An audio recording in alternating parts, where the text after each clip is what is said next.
हमारा जो तीसरा प्रिंसिपल है वो है प्रिंसिपल ऑफ एक्सपोजर।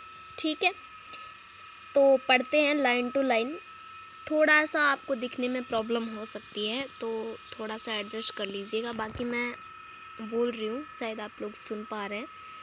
तो a good teacher of English should try to expose students to an atmosphere for learning the English language he can use. इसमें ये दिया गया है कि एक अच्छे टीचर को स्टूडेंट्स को इंग्लिश लैंग्वेज सिखाने के लिए एक उचित वातावरण बनाना चाहिए। तो वो जो नीचे दिए गए हैं इन तरीक़ों से यूज़ कर सकता है। तो लिखा है by distributing leaflets in the class in easy language, यानी सरल भाषा में लिखी हुई पुस्तिका वितरण कराकर। दूसरा है by suggesting students to watch English news and movies. और तीसरा है by displaying students quotations chart, यानी स्टूडेंट्स को इंग्लिश न्यूज़ और मूवीज़ देखने की सलाह भी दी जा सकती है और इंग्लिश के अवतरण चार्ट्स जो होते हैं उनको प्रेजेंट करके भी वो एक अच्छी हेल्प कर सकता है स्टूडेंट्स की। ठीक है, चौथा प्रिंसिपल है प्रिंसिपल ऑफ मोटिवेशन। तो ये जो प्रिंसिपल है ये तो आप समझ ही गए होंगे, लेकिन फिर भी अपन लाइन टू लाइन पढ़ लेते हैं, अच्छा खासा समझ में सकता है। ठीक है, students can learn the language himself if he is motivated by a teacher to learn English. इसका मतलब होता है यदि अध्यापक द्वारा प्रोत्साहित किया जाए, यानी एक अगर टीचर उसको प्रोत्साहित करे तो एक छात्र है जो खुद ही इंग्लिश सीख सकता है।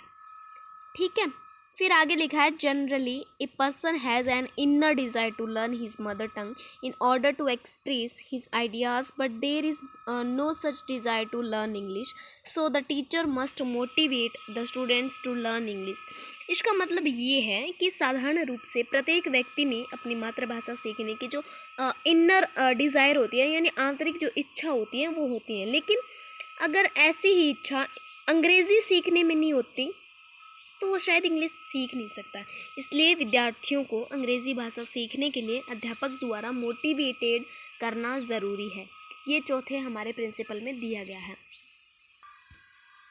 छठा जो प्रिंसिपल है यानी ये पांचवा है, मिस्टेक बाय मिस्टेक बुक में ये 6 नंबर लगाया हुआ है। ठीक है, तो ये जो पांचवा है प्रिंसिपल ये है प्रिंसिपल ऑफ फोनोलॉजी और ओरल अप्रोच। ठीक है, इसके बारे में पढ़ेंगे लाइन टू लाइन। देखिए, spoken language depends on sound and written language depends on writing, यानी ध्वनि तथा लिखित यानी स्पोकन लैंग्वेज है वो ध्वनि और जो लिखित भाषा है वो देखने पर डिपेंड करती है। ठीक है, आगे देखिए, teaching a foreign language should start with hearing sound and speaking the language because it is hard to remember written symbols without attaching them with spoken symbols. इसका मतलब होता है विदेशी भाषा का जो अपन अध्यापन करवाते हैं वो ध्वनि सुनने से और भाषा बोलने से शुरू किया जाना चाहिए, क्योंकि जो रिटन सिम्बॉल्स होते हैं को स्पोकन सिम्बल्स के साथ जोड़े बिना या रखना कठिन होता है। ठीक है, फिर आगे दिया गया है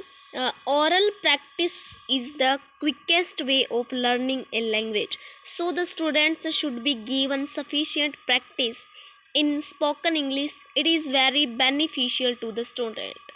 इसका मतलब है मौखिक जो अभ्यास है, मौखिक प्रैक्टिस एक भाषा सीखने का सबसे बेस्ट तरीका होता है, ये कहूँ तो। ठीक है, इसलिए स्टूडेंट्स को स्पोकन इंग्लिश में इनफ प्रैक्टिस दी जानी चाहिए, ये विद्यार्थियों के लिए बहुत ही बेनिफिशियल होती है। ठीक है, आई होप आप लोगों को आज की वीडियो थोड़ी बेनिफिट देगी। अगर आप लोगों को नहीं समझ आई या फिर कुछ ऐसा है इशू तो आप लोग मुझे कमेंट में बोल सकते हैं।